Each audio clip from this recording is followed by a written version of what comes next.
Nah, jadi ini ya pertemuan kita yang pertama, belajar terkait dasar ilmu gizi. Jadi, sudah kelihatan kan ya? Sudah, Bu. Jadi capaian pembelajaran mata kuliah di TM1 ini, jadi nanti mahasiswa bisa menjelaskan pengertian dasar gizi dan ruang lingkupnya, bisa menjelaskan hubungan gizi dengan kesehatan, hubungan gizi dan proses tubuh, perkembangan ilmu gizi, pengelolaan zat gizi menurut fungsinya dan kebutuhannya, menjelaskan pengelolaan zat gizi menurut kebutuhan, dan terkait PUGS tadi ya, pedoman umum gizi seimbang.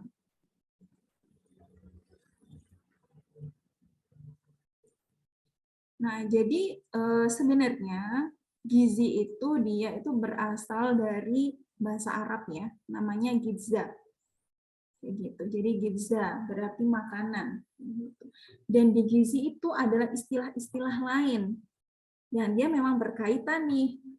Jadi ketika kalian belajar lewat buku gizi ataupun di artikel-artikel gitu, pasti kalian akan sering membaca ada kalimat gitu ya terkait zat gizi, makanan, pangan, status gizi, bahan makanan kayak gitu.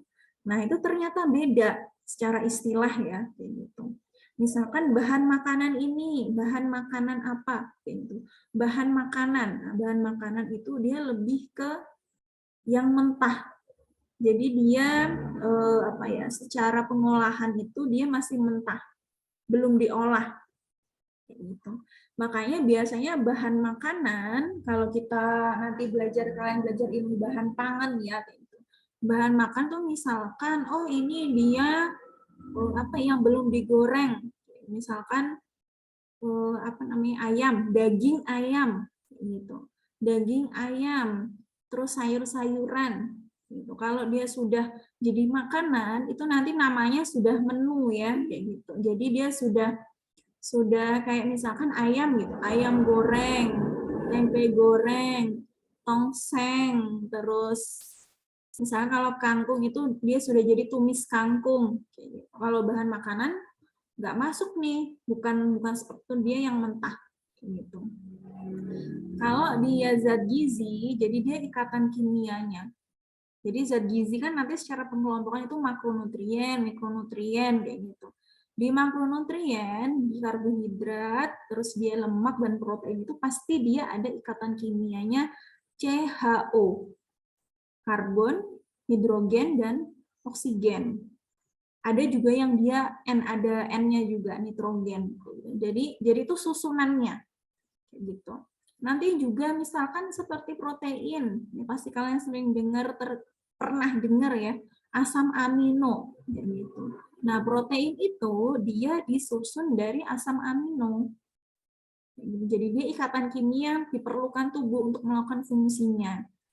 Kayak gitu. Misalkan karbohidrat dia fungsinya apa nih? Zat gizi makronutrien karena dia kebutuhannya tuh banyak oleh tubuh. Jadi dia difungsikan sebagian besar itu adalah sebagai energi. Seperti itu. Kalau pangan, kalau makanan ini yang dia selain obat ya, selain obat ini selain jamu-jamuan, selain apa namanya kayak pangan fungsional, ya, itu bukan makanan ya, itu bukan obat kayak gitu. Jamu-jamu itu bukan makanan, tapi dia pangan fungsional, pangan atau dia ya pangan di sini ya, jadi dia namanya pangan fungsional. Semua bahannya yang dapat dijadikan makanan kayak gitu. Terus dia ada status gizi. Jadi status gizi itu status gizinya kita. Gizinya orang-orang gitu ya. Misalkan dia kalau dari sini ya, ternyata dia kelebihan energi. Kalau dilihat dari angka kecukupan gizi, jadi ketika kita belajar mengenai gizi ya, di Indonesia tuh ada namanya tabel AKG, angka kecukupan gizi. Itu dikelompokkan sesuai umur dan juga sesuai dengan gender. Laki-laki umur segini, itu kebutuhan karbohidratnya berapa nih? Kebutuhan zat besinya berapa nih? Perempuan usia segini, perempuan yang dia menyusui, yang hamil, nanti ada juga kayak gitu, nggak cuma umur. Kalau perempuan ditambahin tuh, yang hamil, yang menyusui, kebutuhannya ditambah berapa nih energinya? berapa kilokalori yang harus ditambahkan, kayak gitu. Kalau ternyata yang diasup, yang kita makan, itu tidak sesuai dengan kebutuhan, misalkan kalian perempuan usia antara 17 sampai 19. Kayak gitu. Kebutuhannya untuk energinya dia 2100. Tapi yang kalian asup, kalian nggak lagi diet ya, ini nggak ngomongin terkait diet ya, diet yang ngatur makanan untuk menurunkan berat badan, nggak ngomongin itu dulu. Jadi misalkan kalian konsumsi, terus dihitung nih, dihitungnya tuh ada caranya. Ternyata kalian konsumsinya itu sehari, ketika dihitung itu adalah 1500. Dan kalian konsumsi 1500 ini berulang-ulang. Berulang-ulang. Padahal kebutuhan kalian itu adalah 2100. Ketika kalian dicek status gizinya menggunakan, jadi status gizi itu bisa dicek dengan beberapa pengukuran ya. Salah satunya indeks massa tubuh. Indeks massa tubuh itu bisa dilihat dari BB sama TB-nya. Gitu. Ketika kalian dihitung BB-TB-nya, rumus IMT itu indeks massa tubuh itu BB-nya kilogram per tinggi badan, tinggi badannya dijadiin meter ya, terus dikuadratin. Kalau ternyata hasil pengukuran kalian IMT-nya itu dia kurang dari 18 kg per meter persegi, berarti gizi kalian kurang. Kalau misalkan antara hasilnya ya 18 sampai 22,59 kayak gitu, berarti gizi kalian normal. Kalau gizi kalian kurang, ini diakibatkan karena tadi asupannya kalian ini tidak sesuai dengan kebutuhan. Jadi dia defisit atau kurang konsumsinya ya. Kayak gitu. Jadi status gizi ini secara pengenalan aja ya. Status gizi itu bisa dilihat dari antropometri. Jadi ada A, B, C, D. Ada antropometri, ada biokimia, ada klinis, ada dieteri. Antropometri itu dia lewat pengukuran tadi, komposisi tubuh. Biokimia itu dia dari cek lab, dari darah, misalkan kalau cek di anemia atau enggak, pasti pakai darah kan ya. Cek dia mengenai tensinya juga dan lain-lainnya, dia urin juga bisa kayak gitu. Jadi ini biokimia. Klinis itu dia sign symptom. Misalkan kalau orang yang dia gizinya kurang, tandanya apa nih? Kalau tanda kan bisa dilihat oleh, tanda itu yang bisa dilihat oleh ahli medis atau tenaga kesehatan. Gejala itu bisa dirasakan oleh pasiennya kayak gitu. Ternyata gejala dari gizi kurang itu adalah orangnya sering pusing, terus dia nggak nafsu makan gitu misalkan. Tanda yang bisa kita lihat adalah, oh ini orangnya itu ternyata orangnya ini dia kulitnya kering, terus rambutnya itu dia mudah rontok gitu. Kalau dulu kalian pernah lihat dietnya ini ya artis kayak gitu ya, ada artis yang dietnya cuma makan berapa, 1 sendok nasi dan juga makannya dikit banget kayak gitu. Dan dia bilang kalau sayur tuh nggak bagus untuk kesehatan. Dan itu diikuti oleh banyak orang karena dia artis yang secara ini ya, kalau orang-orang bilang itu adalah dia influencer, jadi memberikan pengaruh kayak gitu, diikutin dan ternyata banyak gejala yang dirasakan oleh orang-orang yang mengikuti gitu. Dia mulai rambutnya rontok, kurus kering kayak gitu. Karena apa? Kita yang ngikutin itu dia basicnya nggak ada yang nggak ada memonitoringnya, itu bukan dari ahli gizi. Sedangkan artis ini dia punya ahli gizi. Gitu. Kayak gitu. Seperti itu ya, itu status gizi. Jadi bisa dilihat dari A, B, C, D-nya tadi, C-nya tadi klinis ya sign symptom, D-nya tuh dieteri. Dieteri konsumsi makan.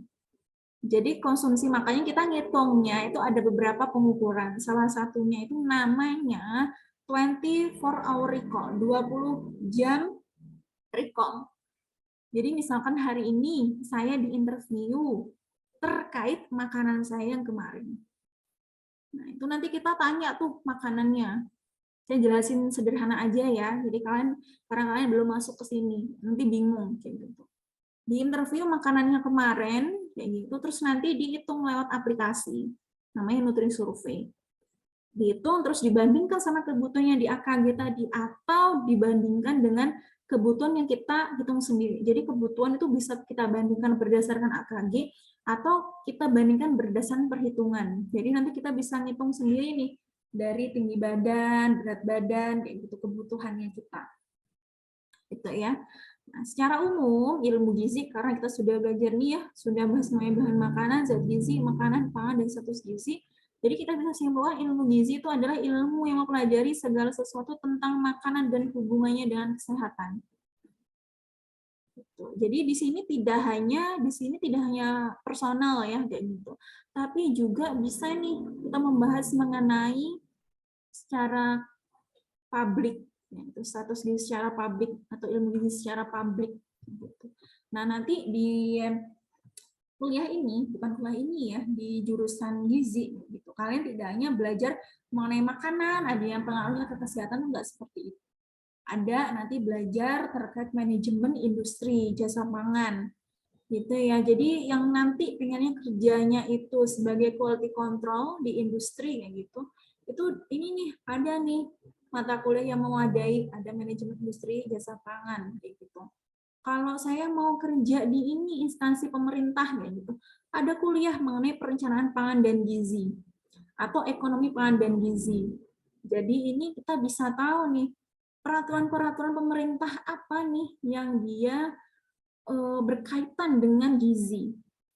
Kayak gitu. Jadi nggak hanya belajar melulu aja tentang makanan dan juga kesehatan kita, tapi secara umum ya memang intinya itu gitu ya.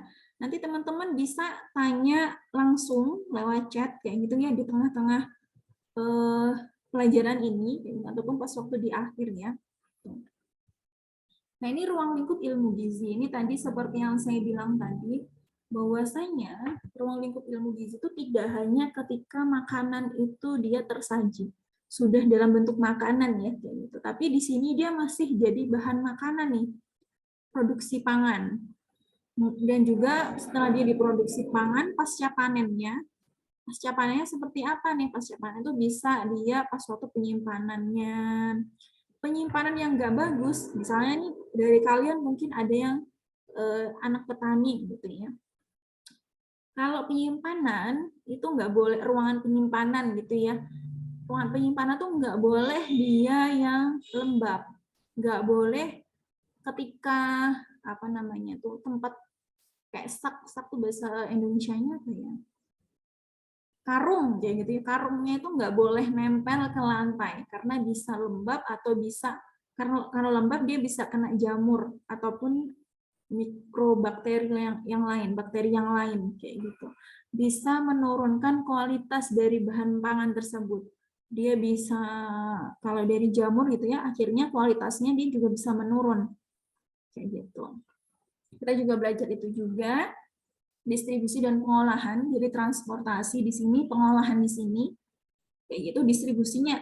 Misalnya pas transportasi, kalian misalkan hasil pertaniannya itu adalah misalkan sayur-sayuran ya, kayak gitu, diangkut dari pegunungan ke bawah.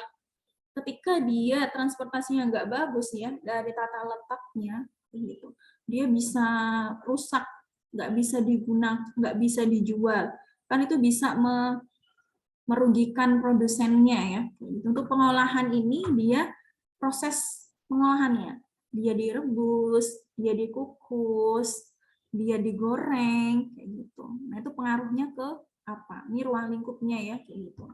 Untuk konsumsi makan juga seperti itu. Dia ketika sudah jadi ya kayak gitu. Itu seperti apa? Dan juga pemanfaatannya. Jadi misalnya dikonsumsi, kalau di gizi itu ada yang namanya piringku ya, piringku. Jadi dalam satu piring itu sudah ada belum PUG?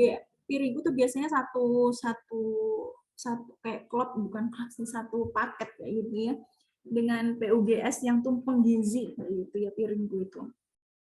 Nah itu di situ berapa dari piring yang piring yang apa namanya bulat kayak gitu ya, pakainya piring yang bulat kayak gitu. Nanti dibagi-bagi kayak gitu. Misalkan setengahnya, oh ini setengahnya dia karbohidrat. Terus ya sisa setengah ya. Setengah mana kayak misalnya setengahnya dari setengah itu nanti dia protein hewani. Jadi itu ada ketentuannya kayak gitu ya. Tuh. Terus pemanfaatan makanan, kalau di sini kan ada jenisnya juga ya. Di situ apakah yang sudah ada di piringku, sudah ada protein hewani belum, sudah ada protein nabati belum, sudah ada sayur buah belum, sudah ada air putih belum, kayak gitu. Nah itu efeknya ke tubuh seperti apa? Kan pasti beda ya ketika dia konsumsi nasi sama, misalkan nasi sama tempe kayak gitu. Beda dengan ketika dia konsumnya nasi, tempe, ada tumis kangkung di situ, terus ada buah pepaya di situ, itu pasti beda ya. Zat gizi yang masuk. Karena variasi makanan yang ada di piring kita itu pasti berpengaruh sama pemanfaatan zat gizi itu dalam tubuh. Kalau dia bervariasi, tentu zat gizinya lebih banyak. Kalau dia variasinya dia sedikit, tentu zat gizi yang masuk itu juga sesuai sama variasinya itu. Gitu ya. Kita juga nanti belajar loh kayak gitu. Sebagai ahli gizi, sebagai ahli gizi nanti juga kita ketika memberikan edukasi kayak gitu ya. Oh misalkan ini kita konsumsinya protein, ada protein. Protein itu bukan protein, jadi dia zat besi ya kayak gitu. Zat besi itu kan kebanyakan sumbernya dari protein ya kayak gitu. Nah, zat besi itu dia penyerapannya akan diganggu oleh tanin. Tanin itu dia zat yang berasal dari teh. Jadi ketika mengonsumsi protein, baik dia hewani ataupun nabati, kalau bisa nggak deket-deket nih konsumsinya sama teh. Kayak gitu. Dan zat besi itu dia penyerapannya bisa ditingkatkan ketika mengonsumsi vitamin A dan C. Jadi ketika kita konsumsi protein hewani ini sama nabati ini, dan kita tambahin dengan konsumsi sayur sama buah kayak gitu, itu akan meningkatkan penyerapan dari zat besi. Zat besi itu fungsinya untuk mencegah anemia juga ya, gitu. Itu. Nah, ini sistem pangan dan gizi yang saya sebutkan tadi ya. Jadi ini sesama prosesnya. Jadi di penyediaan pangan ini dia ada produksi tadi ya, sebelum produksi dan juga pasca panennya, perdagangannya bagaimana, distribusi pangan itu transportasinya. Terus dia penyimpanannya seperti apa? Bagus nggak? Kalau penyimpanannya dia lembab, kayak gitu, nggak kering. Biasanya kalau petani itu, kalau kalian pernah lihat gitu ya, sering lihat, itu kalau sudah selesai dipanen itu kan dikeringkan dulu ya, di bawah matahari, supaya kering. Kalau misalkan dia setelah dibawa dari lahan sawah, dari sawah gitu ya, kondisinya masih basah ya, gitu. Tidak segera dikeringkan, dia langsung disimpan, itu nanti dia akan lembab, bisa tumbuh kecambahnya, gitu ya, ataupun dia bisa kena jamur, bisa bau. Itu kualitasnya kan juga menurun ya, nggak bakal ada yang nggak mau kayak gitu yang beli, ataupun ketika ada yang mau beli itu harganya bisa turun kayak gitu. Pengemasannya juga seperti itu. Jadi ini pengaruh ke penyimpanan juga ya. Pengemasannya benar atau enggak nih? Karung yang digunakan bagaimana? Tertutup rapat atau tidak? Pemasaran juga seperti itu ya. Nah, ini konsumsi pangan. Jadi pangan di sini tidak hanya berasal dari yang dimasak, tapi juga yang dibeli. Entah itu kalian belinya itu beli matang atau kalian beli mentah, kayak gitu. Ini juga pengaruhnya dari kebiasaan makan per orang nih, atau di rumah tangga itu. Misalnya kalian apa ya? Kalian diet tidak mengonsumsi salah satu dari makanan ini, atau kalian punya alergi gitu ya, banyak alergi, misalkan aja ya, alergi ikan, alergi ayam kayak gitu, itu akan berpengaruh sama konsumsi kalian, pun juga akan berpengaruh terhadap pemanfaatan zat gizi itu dalam tubuh Makanya sekarang itu kan banyak yang ini ya, yang diet ini loh, apa namanya, vegan kayak gitu ya, yang vegan ataupun vegetarian. Jadi beda ya, vegan namanya vegetarian yang konsumsinya tidak ada daging ya, itu bukan hanya dagingnya, protein hewani itu ada yang dia lakto ovo, ada yang dia ovo vega, ovo, lakto ovo, ada ovo sama vegan. Kalau vegan itu benar-benar tidak konsumsi sumber hewani dan olahannya. Kalau lakto ovo itu masih konsumsi telur sama susu dan hasil olahannya. Ovo saja gitu. Jadi dia hanya mengonsumsi telur dan hasil olahannya. Hasil olahannya tuh kayak roti yang dia ada ininya, telurnya itu masih dikonsumsi, keju kayak gitu masih dikonsumsi kayak gitu. Gitu ya. Jadi akan pengaruh sama zat gizi yang masuk ke dalam tubuh kalian dan juga pemanfaatannya. Karena sekarang kan ini ya sudah dikembangkan juga. Tapi itu tetap dari ini ya, kalau orang vegan itu tetap dia dari sumber nabati, misalkan daging-dagingan kayak gitu ya. Daging-dagingan bentuknya kayak daging, tapi dia sumbernya tuh berasal dari jamur atau berasal dari protein nabati. Protein nabati itu yang berasal dari tumbuh-tumbuhan. Yang dia rasanya tuh kayak daging gitu. Tapi tentunya zat gizi yang masuk berbeda. Seperti itu ya. Jadi memang nantinya pun manfaatan zat gizi dalam tubuh juga akan berbeda. Gitu. Terus ini akan mempengaruhi utilisasi makanan itu, maksudnya pemanfaatan dalam tubuh ya. Ini akan berpengaruh sama status gizi yang tadi, status gizinya kurang, status gizinya lebih, atau status gizinya normal gitu. Yang dia berdasarkan IMT ya, indeks massa tubuh. Nah, ini perkembangan ilmu gizi. Jadi ilmu gizi itu dia kalau sekarang ya, sekarang ini era sekarang sampai dia pangan fungsional apa namanya? 1900 sampai sekarang.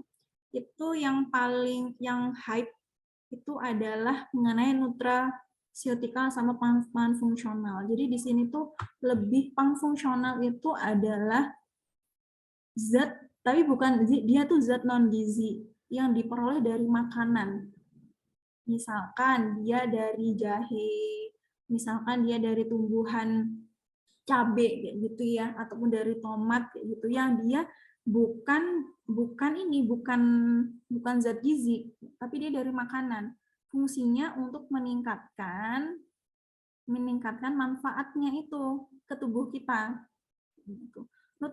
Nutraceutical juga seperti itu, dia pangan fungsional ini dia masuk ke dalam nutraceutical. Dia beda ya, lupa saya. Nutraceutical ini juga bisa dihubungkan terkait herbal-herbal gitu. Kalau nggak salah ya, nanti ini saya konfirmasi lagi ya, ini masuk ke sini atau dia beda. Kalau nggak beda berarti dia masuk ke sini, bagian dari nutraceutical, karena dia sama-sama salah satunya itu adalah bisa dari bahan-bahan jamuan herbal kayak gitu ya. Jadi kalau misalkan ada jamu-jamu yang dia entah itu dikomersilkan atau enggak, dikomersilkan tuh kayak dia produknya kayak jamu-jamu dari Sido muncul kayak gitu ya. Nah, itu pangan fungsional. Jadi dia bentuknya itu dia bukan obat. Bentuknya bukan dalam bentuk pil. Gitu. Kalau pangan fungsional tuh bentuknya itu bukan dalam bentuk pil ataupun dia bukan termasuk obat. Karena fungsinya itu bukan sebagai kuratif. Jadi sebagai preventif gitu. Nutraceutical ataupun pangan fungsional itu fungsinya adalah preventif, bukan kuratif. Gitu ya. Jadi dia mencegah, bukan dia mengobati gitu. Kita ke belakang di tahun 1700 sampai 1939, di sini dia sudah banyak penemuan-penemuan ya, salah satunya terkait penyakit pellagra dan juga kandungan jeruk.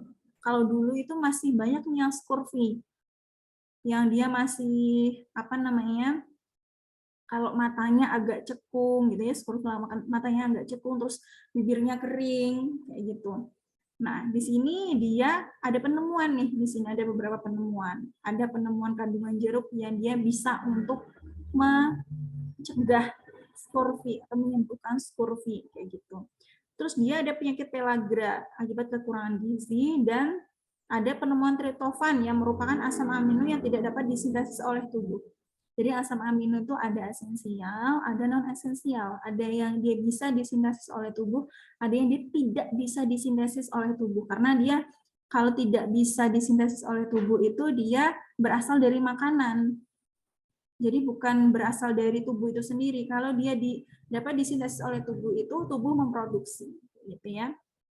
Kalau era fungsi biokimia, nah ini dia lebih ke strukturnya ya di sini ya. Jadi ditemukan struktur vitamin B12. Jadi kalau kalian belajar kimia itu kan pasti ada struktur-struktur CHON dan lain-lain kayak gitu ya. Nah, ini juga ditemukan di sini sama peranan vitamin A pada rabun senja. Gitu. Jadi kalau vitamin A ini sebenarnya untuk kalau dia kekurangan ya di sini ya. Kalau dia kekurangan vitamin A, dia bisa kalau dia sudah sangat kekurangan, nah itu dia pengaruhnya ke rabun senja. Jadi bukan yang dia sudah konsumsi tapi dia kurangnya sedikit terus rabun senja itu enggak. Jadi kalau dia kekurangannya banyak dan terjadi secara berulang-ulang terus-menerus dalam jangka waktu yang lama gitu. Karena dia biasanya kan kalau kita pernah dengar ya gitu. Kekurangan vitamin A itu bisa jadi buta gitu. Itu kalau dia konsumsinya kurang sekali dan dalam jangka waktu yang lama kayak gitu. Tapi sekarang sudah ada pemberian vitamin A kayak gitu untuk anak usia balita. Jadi itu sudah pemerintah ya, tidak hanya di Indonesia dan juga tidak hanya di Indonesia tapi juga di seluruh dunia. Nah, itu sudah ada program nih gitu, pemberian vitamin A dan itu wajib diberikannya. Ya, ada bulan vitamin kayak gitu. Nah, di era gizi preventif ini di 77 sampai 89 ini dia ditemukan berbagai macam penemuan ya, ini masih penemuan juga kayak gitu yang dia bisa mencegah. Misalkan dia vitamin, kita konsumsi beberapa macam vitamin yang dia bisa mencegah penyakit. Misalkan makronutrien juga dia bisa mencegah terjadinya zat gizi kurang. Misalkan nih ya, gitu. Oh, ini konsumsi protein, dia bisa mencegah bisa mencegah masalah gizi kekurangan energi dan protein atau KEP. Kayak gitu. Konsumsi zat besi itu bisa mencegah terjadinya anemia. Makanya kan sudah mulai nih ada program-program gitu ya, program-program pemerintah kayak gitu. Nah, di sini sampai sekarang yang tadi saya bilang di awal itu sudah gencar-gencar nih. Kalau kalian sering baca skripsi-skripsi ini ya, mungkin belum ya. Kalau nanti kalian sudah mulai baca-baca, ini sekarang sudah mulai banyak nih penelitian pangan fungsional yang dia pengaruh sama peningkatan imunitas tubuh. Misalkan bunga telang, jadi bunga telang tuh biasanya sering ditanam gitu yang warnanya ungu, kayak gitu tuh dibuat minuman. Itu fungsinya untuk meningkatkan imunitas atau kekebalan tubuh. Kayak gitu. Dari sini ada yang mau ditanyakan? Ada yang mau ditanyakan? Nggak ada. Kalau nggak ada nih saya mau tanya nih. Saya mau tanya ke kalian terkait dengan status gizi. Status gizi itu apa sih? Siapa yang mau jawab status gizi itu apa? Status gizi apa? Ini kalau nggak ada yang jawab, saya tunjuk ya. Saya Bu. Ya, status gizi itu apa? Grace? Status gizi adalah keadaan tubuh sebagai akibat konsumsi makanan. Ya. Jadi Status gizi adalah keadaan tubuh sebagai akibat konsumsi dari makanan, dan di dalam status gizi terdapat A.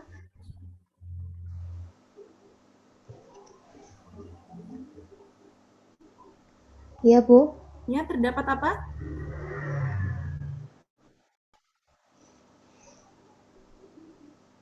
Terdapat apa tadi? Terdapat Kepotong A. sampai A. Antropometri, B. Biochemical, C. Clinical, dan D. Dietary.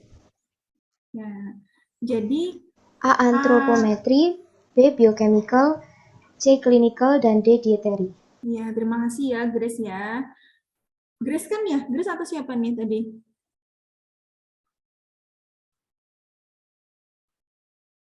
Iya Bu, saya Grace. Iya. Kalau yang ABCD tadi itu adalah pengukurannya. Pengukuran zat, pengukuran status gizinya. Jadi dia menggunakan ABCD kayak gitu.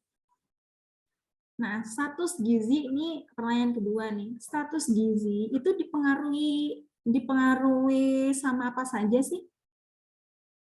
Jadi status gizi kan tadi ada yang normal, ada yang kurang, kayak gitu ya. Ada yang dia lebih, kayak gitu. Itu dipengaruhi sama apa sih?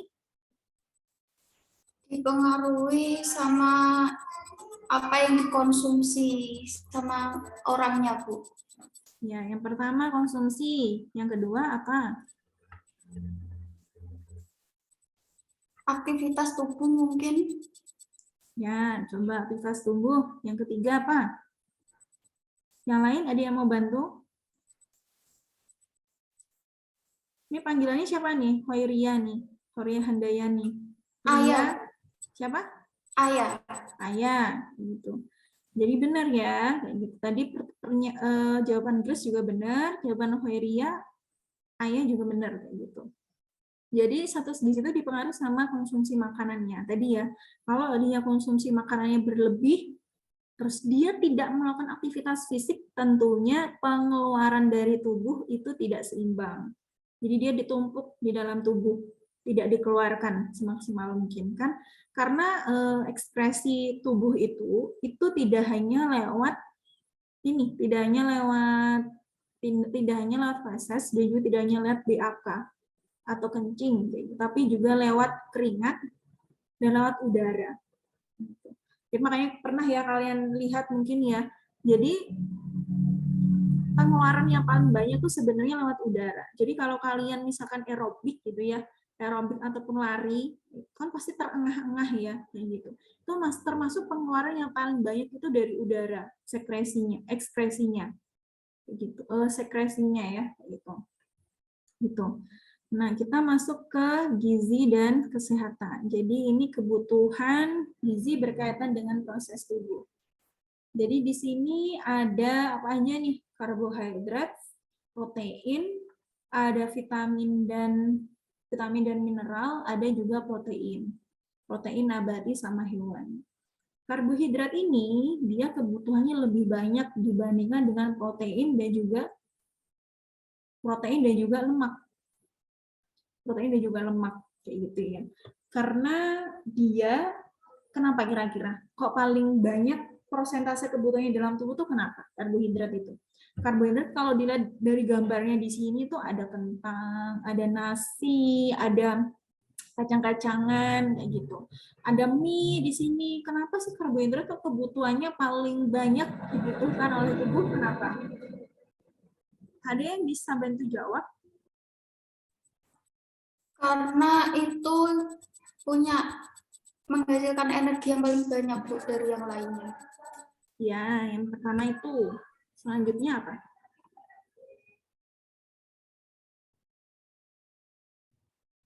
Ayo. Ada yang mau bantu lewat chat? Karbohidrat itu paling banyak prosentasenya dibutuhkan oleh tubuh karena kalau secara alasannya itu sebenarnya kayak mungkin gampang ya, tapi karena dia alasannya itu karena dia mudah didapatkan sama dia murah. Jadi ketika kita bertanam pun kayak gitu itu lebih mudah, misalkan kentang ataupun padi itu kan lebih banyak ya ditanikan kayak gitu ya, dan juga harganya murah. Jadi akhirnya untuk kebutuhannya itu dia lebih banyak. Dan juga kalau dibanding sama yang lain ya, ini seratnya itu dia termasuk tinggi juga. Seratnya termasuk tinggi ya, kayak kentang, dia jagung kayak gitu, dia seratnya tinggi. Kalau seratnya tinggi itu dia ketika kita mengonsumsinya itu tubuh akan lebih lama untuk kenyang. Beda kalau misalkan kita konsumsinya protein itu sebenarnya lemaknya juga banyak, tapi dia kalau bukan lemaknya, protein itu dia seratnya juga ada, gitu. Tapi beberapa serat itu kebanyakan di karbohidrat. Gitu. Makanya karbohidrat itu ada namanya karbohidrat kompleks dan karbohidrat sederhana. Karbohidrat sederhana itu dia mudah dipecah oleh tubuh. Makanya dia lebih mudah dipecah oleh tubuh, akhirnya gula darahnya cepat tinggi, gitu ya. Nah, nantinya dia ngefeknya orang itu akan mudah lapar. Kalau dia karbohidrat kompleks itu nanti akan dipecah lagi. Kalau sederhana itu tidak dipecah lagi ya, dia langsung diserap oleh tubuh. Kalau kompleks itu dia dipecah lagi oleh tubuh gitu. Makanya ketika kita mengonsumsi karbohidrat kompleks itu yang biasanya seratnya lebih tinggi ya dibanding karbohidrat sederhana. Itu dia akan dimanfaatkan oleh tubuh untuk memperlama rasa kenyang dalam tubuh. Jadi misalnya kita konsumsi karbohidrat dan juga sayur-sayuran nih, sayur-sayuran kan juga banyak seratnya ya, gitu. Nah itu memperlama proses kenyang dalam tubuh, seperti itu. Gitu ya. Tapi kalau misalkan orang yang diabetes itu beda lagi ya konsumsi karbohidratnya. Kalau orang DM itu yang diperhatikan tuh konsumsi karbohidratnya. Jadi orang yang sehat sama orang yang sakit itu harus diperhatikan. Prosentasenya berbeda. Gitu. Nah, ini sama-sama makronutrien di sini itu sama-sama fungsinya memberikan energi. Tapi yang paling dia prosentase paling banyak memberikan energi itu adalah karbohidrat. Kayak gitu. Kalau misalkan ini nggak ngomong di luar, nggak ngomong terkait diet ya, kayak gitu. Kalau diet itu lebih prefernya kalian shiftingnya itu ke karbohidrat kompleks karena dia memperlama kenyang. Jadi misalkan nasi itu ya, kalian pindahnya ke nasi yang nasi merah. Nasi merah itu dia seratnya lebih banyak dibandingkan nasi putih. Itu memperlama rasa kenyang juga dan juga dia bisa memperlama peningkatan gula darah juga. Makanya bagus juga untuk orang DM. Gitu. Kentang, terus dia jagung kayak gitu, terus ketela. Nah, itu dia kompleks. Dia seret gitu ya. Kalau kalian makannya itu seret kayak gitu, berarti itu seratnya dia tinggi. Gitu. Dia pasti kalian akan kenyangnya lebih lama juga. Gitu ya. Tuh, kalau protein itu fungsinya, ini kalian juga sudah belajar ya di biologi ya kayak gitu. Protein itu dia fungsinya untuk peningkatan proses tumbuh sama kembang kayak gitu. Dan juga dia pemeliharaan jaringan tubuh. Gitu. Jadi misalkan kalian luka terus tiba-tiba ada jaringan serut kayak gitu ya. Nah, itu dia fungsi dari protein juga di situ. Mempercepat proses penyembuhan.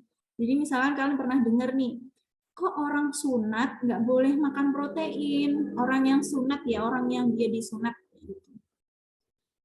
Nah, pada orang yang operasi deh ya, orang operasi itu kan ada beberapa makanan yang tidak boleh ya, kayak gitu, yang misalkan bergas kayak gitu. Itu kok nggak boleh makan protein, padahal disarankan untuk mempercepat penyembuhan. Jadi protein ini dia bisa mempercepat penyembuhan dan pembentukan jaringan atau pemeliharaan jaringan. Gitu. Sedangkan kalau lemak, nah lemak ini fungsinya juga dia memberikan energi. Gitu ya. Lemak itu kalau kita nanti bicara mengenai lemak ya, nanti ya. Lemak itu ada lemak esensial, ada non esensial, ada lemak jenuh, ada lemak non jenuh, tidak jenuh kayak gitu ya. Ada yang dia lemak trans fatty acid gitu. Jadi banyak yang kita bahas di lemak gitu. Terus vitamin dan mineral. Vitamin itu dia ada vitamin yang larut air, ada vitamin yang larut lemak gitu ya. Terus mungkin ada pertanyaan seperti ini nih. Bu, sebenarnya konsumsi buah itu bisa bersamaan dengan makan atau harus beberapa jam sih sama makan, harus beberapa jam sebelum makan gitu. Di dua waktu makan tersebut itu diperkenankan. Kalau misalkan dia konsumsi buah hanya bersama dengan makanan, maka dia akan membantu metabolisme dari makanan yang ada lemaknya. Karena dia vitamin di sini fungsinya untuk membantu metabolisme lemak. Akan ada vitamin yang larut air, ada vitamin yang larut lemak ya. Jadi itu fungsinya yang vitamin larut lemak itu membantu metabolisme dari lemak. Jadi bisa nih dimakan sebelum makan atau bersamaan dengan makan itu boleh-boleh saja, gitu ya.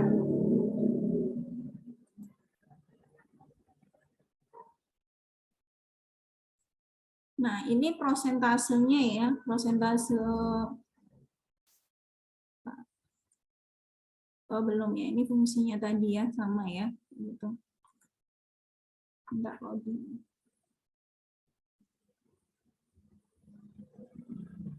Ini nanti ada kuliah lagi jam berapa ya?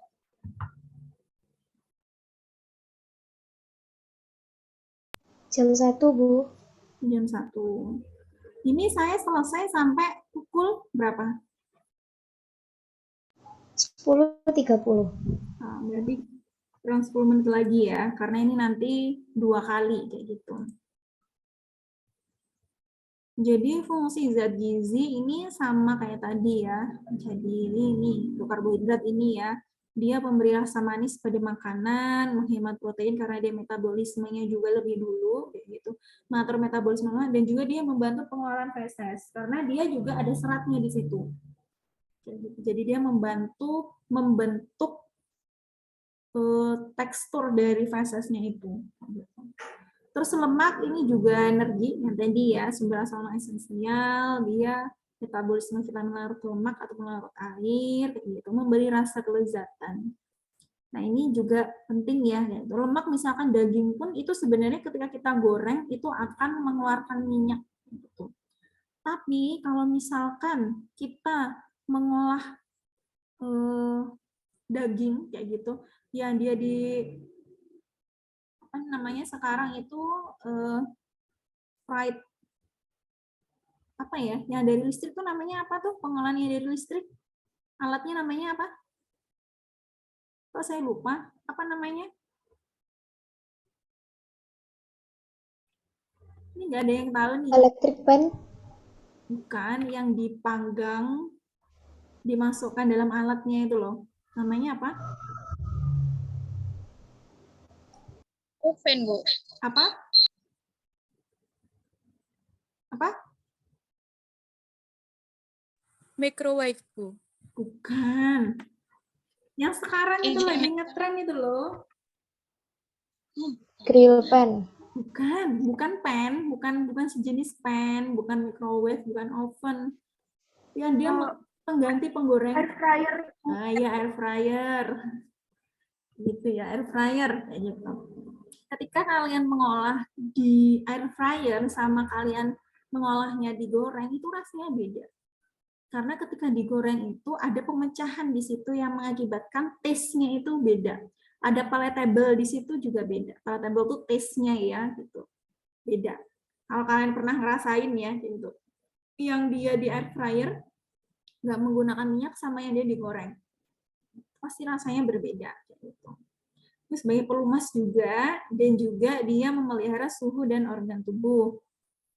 Protein tadi ya untuk pemeliharaan jaringan, dan pembentukan antibodi, mengangkut zat-zat gizi, jadi membantu ini sama-sama membantu metabolisme zat gizi lainnya juga, gitu.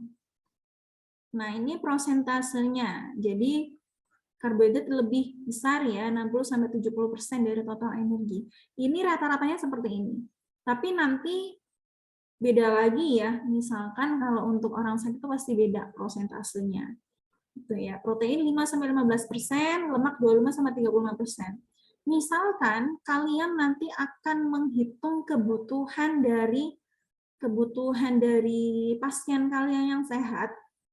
Pasien kan enggak klien lah ya bilangnya ya. Klien itu kan nggak mesti yang sakit ya, tapi juga yang sehat. Misalkan aku mau dong dibuatin menu menu berapa hari kayak gitu.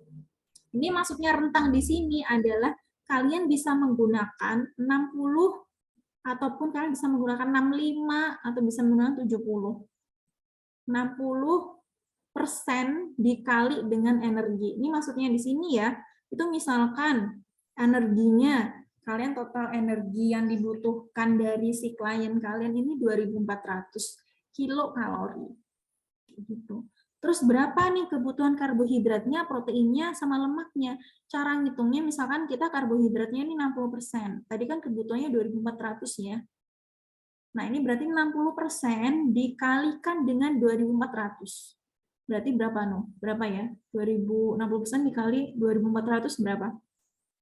Misalkan sekitar 100 berapa? Ada yang ngitung nggak? Nanti saya takut salah.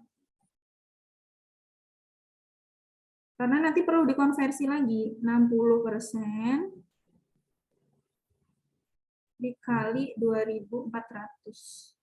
1.440 kilokalori. Nah, untuk kebutuhan karbohidrat, protein, lemak ini dia harus dikonversi menjadi gram. Dikonversi menjadi gram, bukan kilokalori. Jadi ketika kita mengalihkan ini, 60% dikali energi, total energi, misalnya kita ngambil 10, ya ini ya 10% dikali total energi, ataupun 25% dikali total energi, itu satuannya masih kilokalori. Kita harus mengubahnya ke dalam bentuk gram. Nah, ini nanti ngobrol tentang densitas energi. Jadi densitas energi itu dia seberapa berat seberapa berat dalam gram 100 gizi itu. Seberapa baliknya? Berapa gram 100 gizi itu dalam beratnya itu. Misalkan 1 gramnya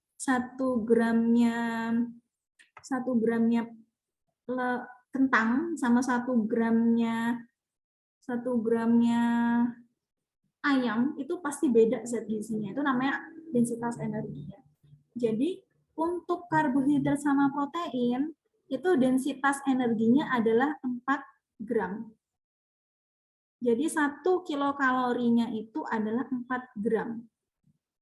Gitu ya, 1 kilokalorinya karbohidrat sama protein itu dia adalah 4 gram. Kalau lemak itu 9 gram. 1 kilokalori sama dengan 9 gram. Jadi ketika mau dibuat ke gram, berarti karbohidrat sama protein ini dia harus dibagi dengan 4 gram. Tadi berapa tadi? 60% kali 240 kan 1.440. Nah, 1.440 ini harus dibagi dengan 4. Jadi kebutuhan seharinya itu adalah 360 gram untuk karbohidratnya. Kenapa lemak itu lebih banyak nih gramnya? Karena dia secara densitas energinya dia lebih banyak lemak itu. Lebih banyak, lebih berat dibandingkan dengan protein dan juga karbohidrat. Itu ya. Jadi karbohidrat sama protein itu 1 kilokalori sama dengan 4 gram. Lemak itu 1 kilokalori sama dengan 9 gram. Itu. Oke. Oke, setelah kebutuhan makronutrien, kita membahas mengenai fungsi ya di sini ya. Kalau fungsi tadi, makronutrien tadi sudah, nah ini fungsi dari vitamin sama mineral. Ini sudah sekilas tadi ya, jadi kalau dia vitaminnya itu larut lemak, nah dia fungsinya untuk membantu metabolisme lemak. Kira-kira vitamin yang larut lemak sama larut air apa aja ya? Ada yang tahu vitamin larut lemak itu apa, vitamin larut air itu apa? Di sini sudah ada juga nih kayaknya. Apa?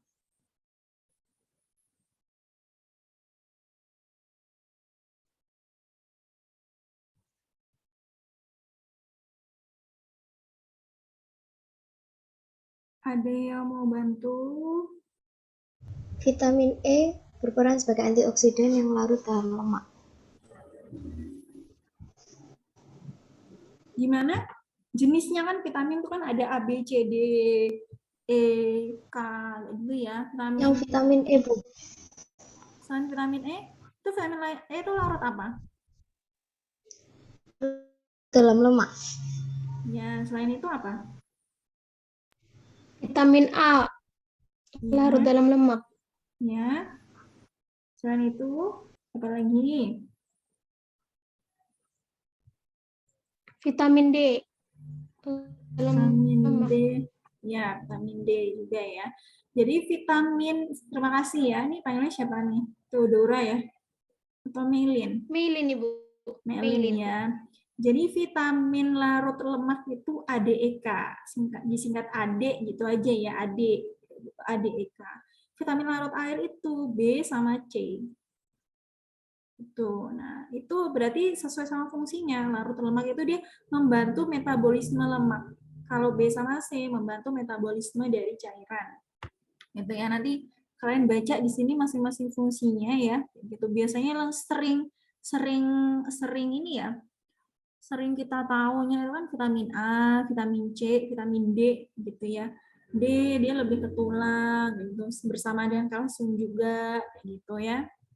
A dia lebih ke penglihatan, tapi juga dia karena fungsinya membantu metabolisme ini sama-sama dia untuk kekebalan tubuh juga gitu. Mineral, nah mineral ini ada yang makro, ada yang mikro. Kalau makro bukan makronutrien ya, makro mineral kayak gitu. Itu kalau dia jumlahnya lebih dari 100 mikrogram sehari. Jadi kebutuhannya ya lebih dari 100 mikrogram sehari. Kalau untuk makro, makanya dinamakan mikronutrien ya. Kalau yang mikronutrien kan kebutuhannya itu biasanya memang satuannya mikrogram. Kalau makronutrien itu kebutuhannya biasanya dalam bentuk gram. Ini kecil banget nih di sini 100 mikrogram. Tapi masih banyak yang dia kekurangan vitamin dan mineral. Masih banyak loh.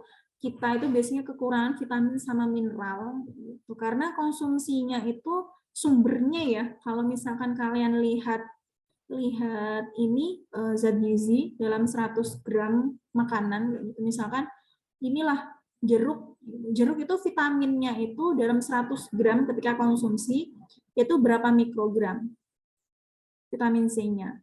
Ini belum di ketika konsumsi banyak gitu, lebih dari 100 gram. Ini sudah sesuai nggak sih sama kebutuhannya di sini, ataupun mineral nih sudah sesuai atau belum sih kebutuhannya kayak gitu. Kan di sini ada kalium, ada kalsium, ada natrium, ada magnesium, ada besi, iodium sama seng.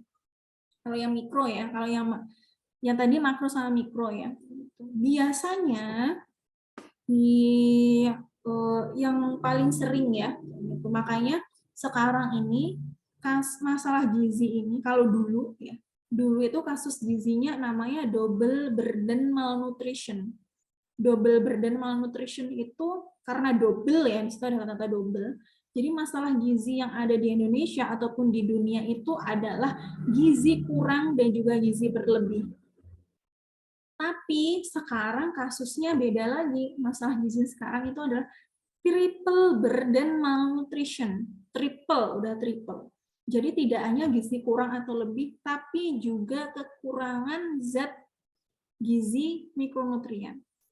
Jadi kalau misalkan nih kekurangan zat besi bisa anemia, kekurangan asam folat bisa pendarahan, gitu ya. Kekurangan asam folat bagi janin bisa mengakibatkan janin itu dia punggungnya itu bisa ada lubangnya, kayak gitu. Dari perkembangan otaknya pun dia bisa terganggu juga kalau kekurangan konsumsi asam folat. Gitu ya.